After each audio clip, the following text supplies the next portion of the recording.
ఎంతవరకు నిద్రపోతావు, లేచి ప్రార్థన చేయి అని అడుగుతున్నాడు. ఎంత స్థాయికి దిగజారిపోయాడు ఒకసారి ఆలోచించండి. ఆ ప్రవక్తే మనందరికీ తెలియజేయాలి, దేవుని వాక్యాన్ని ప్రకటించాలి, దేవుని మార్గాన్ని ప్రకటించాలి, సత్య మార్గాన్ని ప్రకటించాలి, దేవుని మార్గంలోకి అందరినీ నడిపించాలి. కానీ ఒకడు చెప్పవలసిన పరిస్థితి వచ్చింది. ఎందుకు తెలుసా? ఎక్కడ ఉండాలో అక్కడ ఎవరితో ఉండాలో అక్కడ. మీరే ఒక్కసారి ఆలోచించండి, మీ మనస్సాక్షిని ఆలోచించండి. మీకు దేవుని సన్నిధిలో ఉండాలనిపిస్తుందా, లేకపోతే ఇంట్లో ఉండాలనిపిస్తుందా? మీ వాళ్ళతో ఉండాలనిపిస్తుందా, క్రైస్తవులతో ఉండాలనిపిస్తుందా, ఆత్మీయులతో ఉండాలనిపిస్తుందా?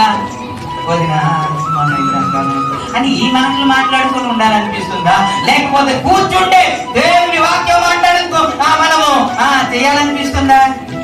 నేను వీడియోస్ ఒకటి చూస్తున్నా. ఆ వీడియో ఒకటి చూస్తున్నాను. ఏంటో తెలుసా? యవనస్తులందరూ అంటే అమ్మాయిలే ఒక బస్ లో క్యాంప్కి వెళ్ళారు, యాత్రకి వెళ్ళారు అనుకోదా. యాత్రకి వెళ్ళినారు, ఏం చేస్తారు? ఒక చోట దిగారు, అక్కడ ఏమంటారు, వాటర్ బస్ కారుతుంది. అక్కడ బస్సు ఆపారు. ఇక్కడ వీళ్ళందరూ దగ్గర 50 మంది 80 మంది ఉంటారు. వాళ్ళు ఏం చేస్తున్నారంటే దేవుని పాటలు పాడుకుంటూ డాన్స్ చేస్తున్నారండి. గుండె మీద చేసి చెప్పండి, ఎప్పుడైనా విహార యాత్రకి వెళ్ళేటప్పుడు ఇలా మీరు పాటించారా, లేకపోతే ఇంకొకటి ఏదో ఆడుతుంటారు. చాలా సంతోషాన్ని ఎవరొస్తారు అంటే వాళ్ళు దేవుని పాటలు పాడుకుంటూ డాన్స్ చేస్తున్నారు. దేవునికి ఎక్కడికి వెళ్ళినా సరే నీ ఆత్మీయత ఇతరులకు కనబడాలి.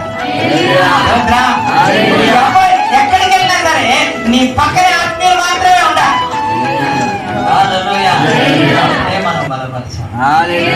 ఎక్కడైతే నష్టం కలుగుతుందని తెలిసిందో యోసేపు ఏం చేస్తున్నాడంటే అక్కడ నుంచి పారిపోతున్నాడండి.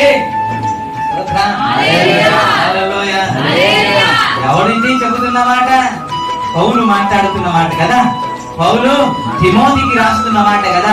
నువ్వు మంచి మనస్సాక్షి కలిగి